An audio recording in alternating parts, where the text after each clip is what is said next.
Hello and welcome to another Near Reading cast. As always, my name is Johno, and I'm joined by Andy 610 Parsons. How you doing, Andy? Very well, thank you. So, in this video, we had the second round of Swish from the BABW Reading Qualifier, which took place in Reading in August. And on the left-hand side, we had Dave Etherington representing Aldershot, and on the right-hand side, we have Rob Thompson representing Bristol. The mighty Bristol. I should say Rob Mendax Thompson, as he goes, name goes by online, and Dave goes by Swiftie online. Now, he loves Andromeda, and you can kind of tell just there he's got his Taylor Swift altered Andy ID.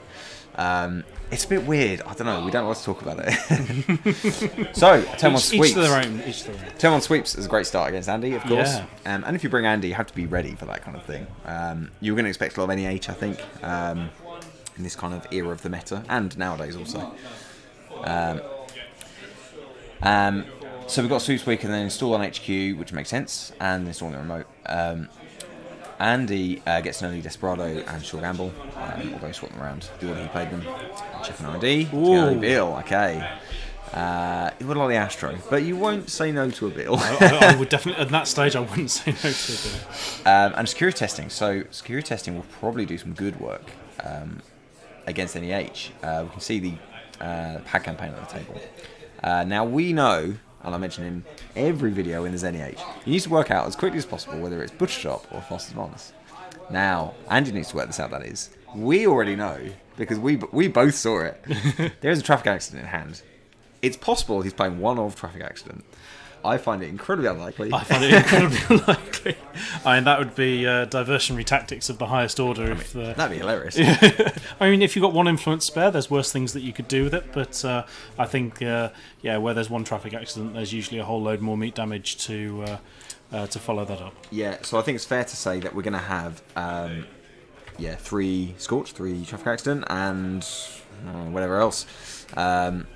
So we're going to have a bit more defence and R&D, which I guess makes sense, although you might see it on HQ against a criminal. Is that an interesting decision? It depends how worried Rob is about being siphoned into the back of Beyond. That's true. I guess in theory he can res assets to defend himself. Yeah. And pads will help him bounce back.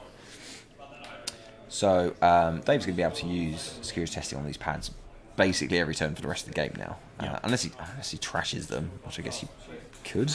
But if it's giving Rob a credit for no click and giving you 3 credits for 1 click, you'd probably take that. Although I doubt he's going to try and do a kind of denial strategy, but you can kind of transition to that as criminal. Yep. So apart from that, we've got a fairy down. Yep. So face checking is safe, but saved from the horrible fire of the architect. Yeah, I guess he still doesn't know. He still hasn't access to any influence, so he still doesn't know necessarily what's going on here. There's nothing yet, I'd say, in Rob's play that will make him suggest what strategy he's going for. As we see an awful, ugly pop-up window. I don't know. I like the old slots. I'm not a fan of pop-up window. It's something I've learned to love, particularly when playing against Tim Fowler, who can't abide the sight of them. And it's just so ugly. I think it fits with what they're trying to do. Maybe it's deliberately ugly. Of course, you just don't want to think about it. Yeah. It's pay to make it go away. And I forget the name of the artist, but she did several of the pieces of art for the Caesars, and I think nice. it fits in with her style for that. Yeah. Sorry, I don't want to disparage the artist. I'm just not a fan of the ugly look of it. It's well drawn, for what it's worth. Okay, so face checking an Enigma, not great. It's a loss of click, but I guess it's there.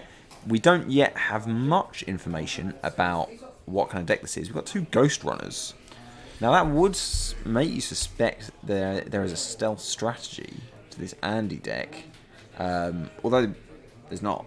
So it's a bit of a strange inclusion. The breakers, I'll not tell you the breakers. I've got the deck list here. 2 Corrodor, a Yogg, 3 Fairy, an Atman and a Passport. Oh, there is Switchblade. Switchblade is the central option. So it's not stealth. It's not straight out stealth. But that's an interesting hybrid that I've not seen before. There are data suckers as well. Yeah. Yogg. Ghost Runner getting 3 credits from 1 credit. They can't. I don't know. I suppose they can't be closed. If you get your accounts closed, you can't lose that's them. True. But I mean, Bit of a stretch, though. It is a bit of a stretch. I think, apart from the switchblade use, which I guess if you're mainly worried about sentries in RP, could be an issue. It's probably not going to. Switchblade's probably not going to see the board here. The only other thing that Ghost Runner can be really good for, of course, is stealing those NAPDs. Yeah, that's true. You can use it as a kind of surprise if you bankrupt yourself. You can still. I feel like that's dangerous use of Ghost Runner, though. Of stealth. And and the situation as it is at the moment, that massive pile of money on top of the Taylor Swift Andy. Dave's making money for days off the security testing. That's right. He's gonna get 3 a turn. So he's gonna check the remote and trash the Sansan, and it's fair to say that Desperado's going to do a lot of work now as well. So, fun fact, Desperado is one of the very few cards that I will never do an overlay for, because it happens way too often. just too often. So, but Desperado is on the table, and it is making a credit for every run. Yeah. So, it's making, trash costs lower, Sansan costs 4 to trash, that kind of thing. Yeah. It's just a good card. One of the others is Data Sucker, by the way.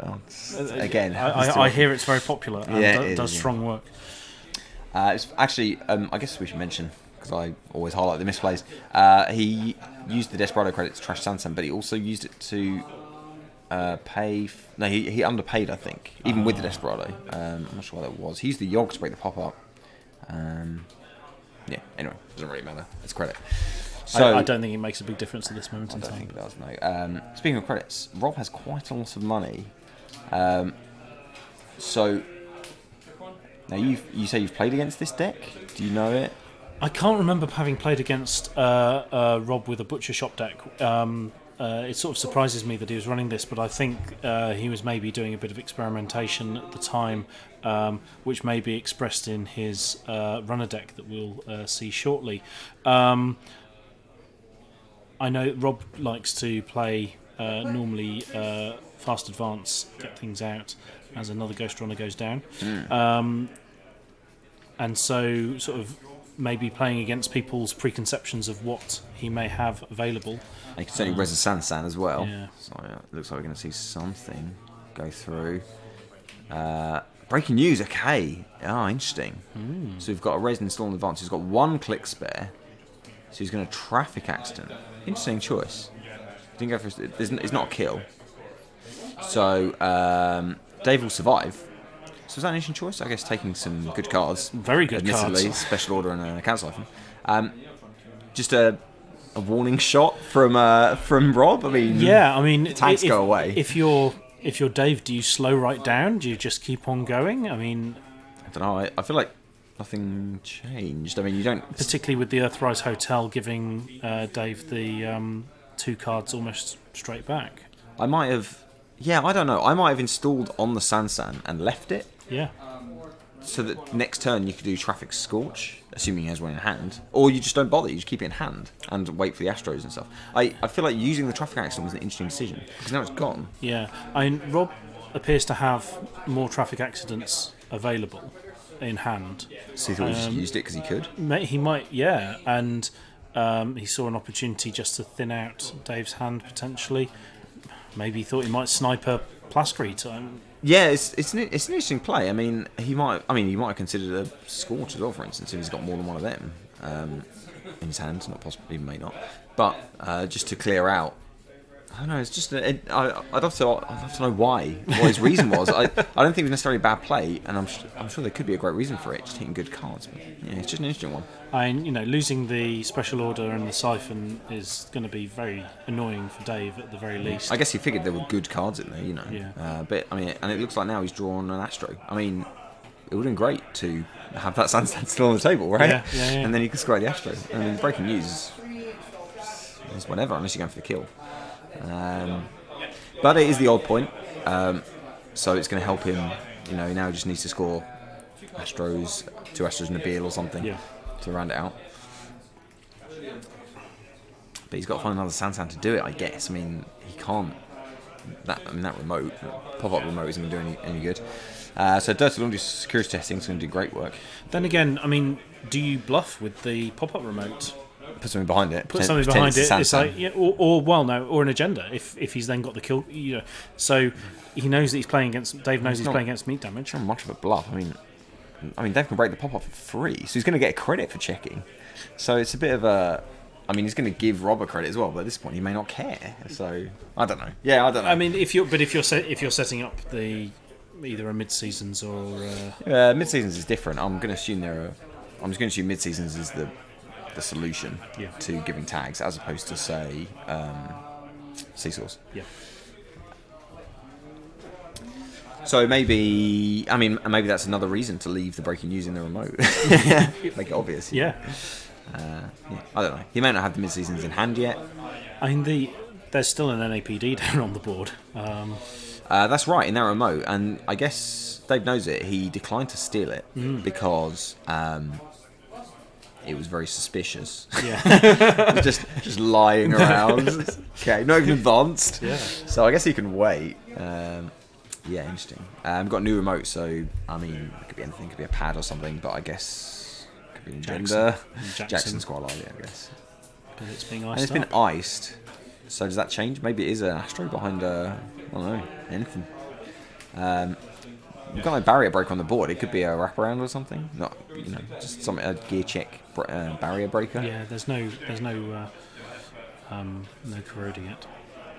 And I guess we should also talk about HQ. I mean, is HQ safe? Like, there's an Enigma on it and there's a Yogg, so should you be worried about siphons and stuff? I mean, legworks, this kind of thing. There's a lot of tools in Criminal. Yeah, and Dave doesn't seem to be making use of them. They could just be arriving. I wouldn't be surprised. I don't know what this outside ice is. It could be a hard stop. I mean, it could be anything. It could be a Grim or something. It could be something dangerous. Yeah, toll booth would be a good one. Although we've got two fairly loaded data suckers, so Yogg can get through a lot of stuff now. Yeah, interesting. So it looks like Rob's got a Beal in hand as well, so there's at least two agendas hanging around. So I don't know, how's he going to get these out? I mean, as I say, it's possible that far fifth remote is an agenda. It's not being checked as well. I mean, he's kind of getting away with Dave not checking remotes. Yeah. And he looks to have discarded 2 traffic accidents. Yeah, interesting. That's interesting. Maybe he's said, whatever, I'm just going to score the old-fashioned way. I've got the agendas in my hand. just walk them out. If you've got another Astro, or draws one soon, you can chain it out. Maybe he's going to score that Bill next turn with the Astro, and then he's just got to wait. Wait for the last agenda to come through. I think I saw mid-seasons in hand as well. So the next time Dave takes an agenda, let's also not forget there's an NEP on the table. So if he's feeling gutsy, he could just advance it, to see what Dave does, how Dave responds. It might give him the possibility to play the mid-seasons or an agenda. Okay, so we have got Corroder. So Dave's pretty set up now, actually, for all ice types. Now we get a legwork. So maybe that's it. He's waiting, and it's pop-up. So Yogg will break pop-up for free, and Yogg also gets through Enigma. So not the most well-defended HQ. No. But, I mean, how many turns has potentially bluffed that through? It's bottom turns, that's right. But Dave's got 2 data suckers as well, so he can... Okay, let's see what he gets. Can get an Eli, he's going to get a Beal, okay. More... Traffic accident, yep, okay. So, do we expect... There were 2 cards we didn't see. Do we expect a mid-seasons this turn? Pretty sure there is a mid-seasons in there. I think it really depends whether Rob is confident in getting the other kill pieces. He's got a traffic accident, I guess. Okay, so... 2 pads. Oh yeah, he's got 7 credit advantage at the moment. So okay, he's definitely having to think about it. Yeah, it's. I mean, it's time for some accounting. Got to balance these deadly books. All right, so he's set 5 credits aside. Okay, there you go. So he's definitely going to play it. So he's paid the 5. So he's got 7 credit advantage. It's going to give him an extra 1. So he's going to have an 8 credit trace advantage. So he can land 8 tags if he bankrupts himself. In fact, he's going to put in. When he announces it, 22. So he's offering 28 tags. So do you take 28 tags or do you take 5 tags? I'm sorry, it's Andy. You take 4 tags. 4 tags. 4 tags is clearable. You've got the. I mean, you've got the security testing, so you can run and then clear some tags. Yeah. You might suspect, say, the ghost runners or the security testing to get blown up in the near future. I guess it depends. If it looks like Dave is thinking about clearing the tags, interesting decision to make. He's got 2 more clicks this turn as well, so it might be moot. Yeah, it may well be. Because there's the NAPD on the board, and that would take Dave up. If he stole it next turn, that would take Dave up to 6 points, and then all he needs to do is find one somewhere. Like somewhere in HQ or check on R&D. Okay, so he is going to take all the tags, but it is irrelevant because we're gonna traffic accidents into a scourge, and Dave has not had worse. He's not had worse, I should say. So, being criminal, we see switchblade in hand. In fact, there is. So, Bookshop. Now, you mentioned before this video off mic that Dave plays a lot of fast advance. Rob plays a lot of fast. Sorry, Rob plays a lot of fast advance. So, was it surprising? Was it a deliberate kind of?